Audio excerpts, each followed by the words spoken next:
প্রায় সমস্ত ধরনের পরীক্ষাতে বাংলা সাহিত্যের ইতিহাস থেকে একটি কমন প্রশ্ন আসে, যে প্রশ্ন ছাত্রছাত্রীদেরকে পরীক্ষার হলে কনফিউজ করে দেয়।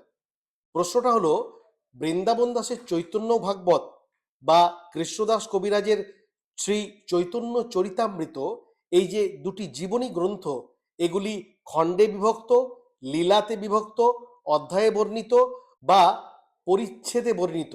এই যে লীলা, অধ্যায়, খণ্ড বা পরিচ্ছেদ, এই ব্যাপারটাতে একটা কনফিউশন তৈরি হয়।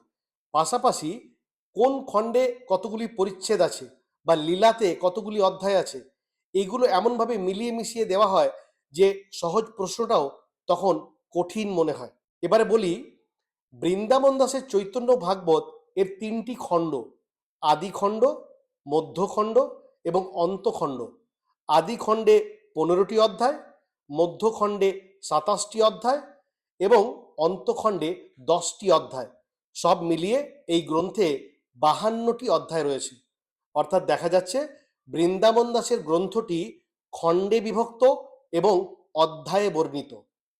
অন্যদিকে কৃষ্ণদাস কবিরাজের লেখা শ্রীকৃষ্ণ চৈতন্য চরিতামৃত গ্রন্থটি 3টি লীলাতে বর্ণিত: আদি লীলা, মধ্যলীলা এবং অন্তলীলা। আদি লীলাতে রয়েছে 17টি পরিচ্ছেদ, মধ্যলীলাতে রয়েছে 25টি পরিচ্ছেদ এবং অন্তলীলাতে রয়েছে 20টি পরিচ্ছেদ। মোট 62টি পরিচ্ছেদে এখানে কৃষ্ণদাস কবিরাজ চৈতন্য মহাপ্রভুর জীবনীকে বর্ণনা করেছেন। অর্থাৎ দেখা যাচ্ছে কৃষ্ণদাস কবিরাজের যে গ্রন্থ, সেটি লীলাতে বিভক্ত এবং পরিচ্ছেদে বর্ণিত। এই বিষয়টি পরিষ্কার করে মনে রাখার প্রয়োজন। সোজা অথচ কঠিন প্রশ্ন।